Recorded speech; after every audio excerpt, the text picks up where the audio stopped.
Psikoaksara. Pada episode kali ini, aku akan membacakan cerita tentang kehilangan rumah yang nyaman. Cerita ini dikirim oleh Dara dari Bandung.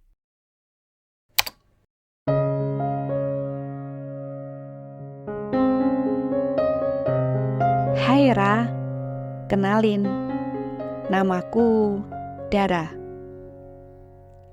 Di sini, aku hanya ingin berbagi ceritaku. Aku tidak punya teman akrab yang bisa mendengarkan ceritaku ini. Makanya, aku memilih menuliskannya di sini. Ra, aku sempat mempunyai kedekatan lebih dengan salah satu teman kelasku dari SMA. Sebut saja dia Ardian. Selama 2 tahun, kita saling bertukar cerita, masalah, dan juga kebahagiaan. Tak dapat dipungkiri, hubungan kita terkadang juga diterpa banyak masalah. Jika dihitung, mungkin sudah puluhan kali kita hampir berpisah. Tapi, lagi-lagi kita memilih untuk mempertahankannya. Ra, Ardian begitu baik kepadaku. Dia memperlakukan aku selayaknya bocah kecil yang dimanja oleh ayahnya. Aku selalu merasa nyaman dan aman ketika bersamanya. Aku seringkali marah tanpa alasan ke dia, tapi dia selalu sabar dan mau membujukku. Terkadang aku juga kasihan sih ke dia, karena dia kerja dari pagi sampai malam. Dia pasti merasa lelah. Tapi ketika dia pulang, justru dia harus menghadapi aku yang seringkali jengkel tanpa alasan. Tentu menyita waktu untuk dia istirahat. Ra, dia bisa dibilang laki-laki yang biasa aja. Dia laki-laki yang bukan Mbak Opa Korea. Dan dia juga laki-laki yang tidak mengerti fashion. Namun, banyak hal yang membuat aku begitu nyaman dan senang ketika bersamanya. Hingga pada akhirnya, tepat 2 tahun hubungan kita, dan di bulan yang sama dengan bulan kelahiranku, ibuku melarang aku untuk dekat dengannya.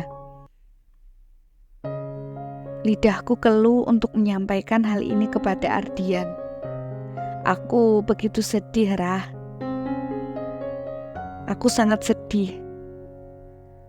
Dan akhirnya setelah 2 hari pun aku memberanikan diri untuk mengatakan kepadanya. Ternyata dia juga merasa begitu hancur ketika mendengar penuturanku. Ya, kita masih sama-sama saling sayang, Ra. Dan kita masih butuh satu sama lain.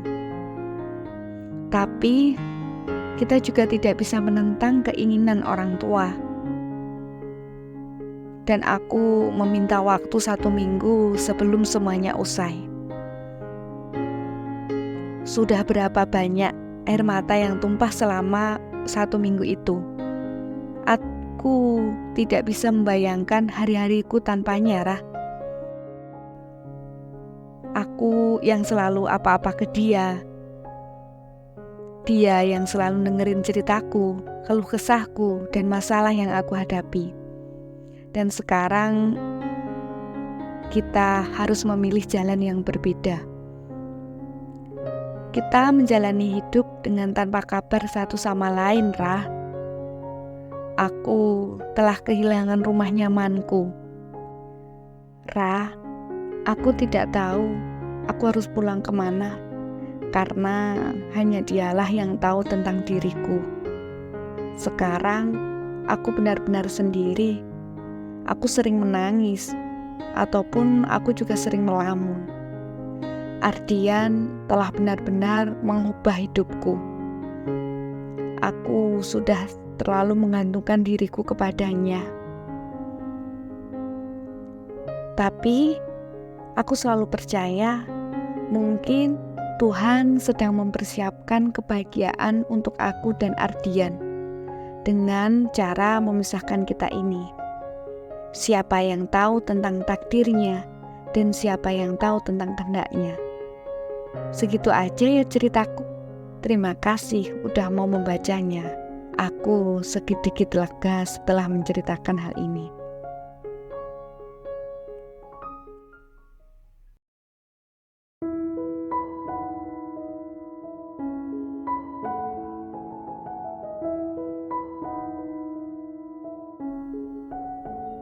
Hai Dara, punya telinga yang mau mendengarkan adalah kebutuhan setiap orang. Sayangnya, beberapa dari kita tidak mendapatkannya. Mungkin kamu adalah salah satu yang tidak mendapatkan orang yang tepat untuk berbagi cerita. Kemudian, Ardian hadir dan mampu membawa perhatian untukmu, sehingga kamu bisa merasa nyaman ketika bersamanya. Ketika aku membaca cerita kamu ini, aku turut bisa merasakan bahwa ada kesenangan dan rasa nyaman tersendiri yang kamu rasakan ketika sama Ardian.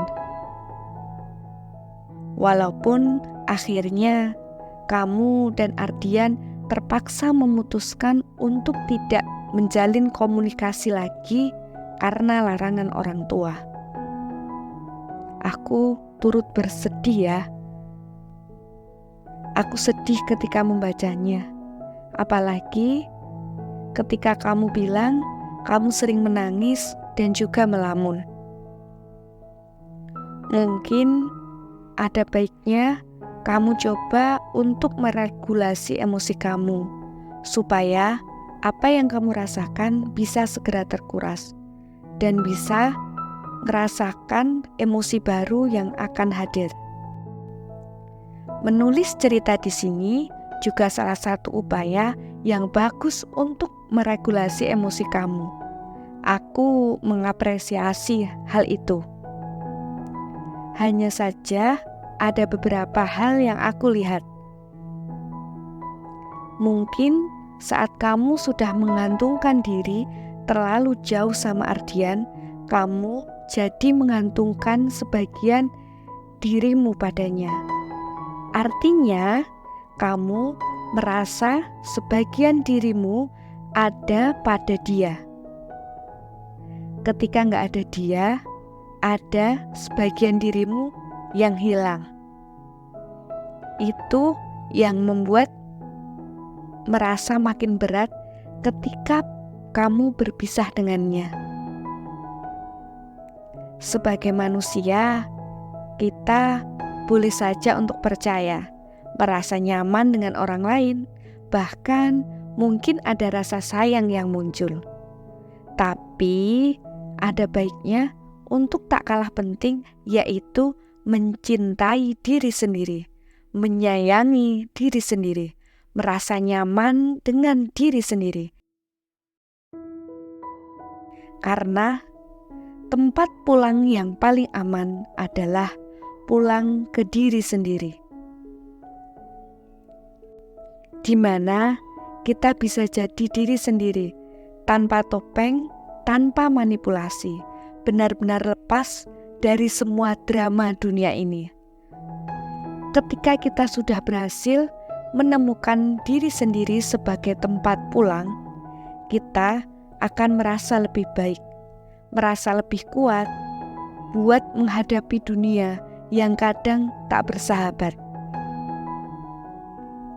Saat kita sudah berhasil mencintai diri sendiri, kita akan merasa diri kita itu berharga loh.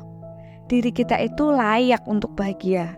Maka kita akan semakin kuat dalam berjuang.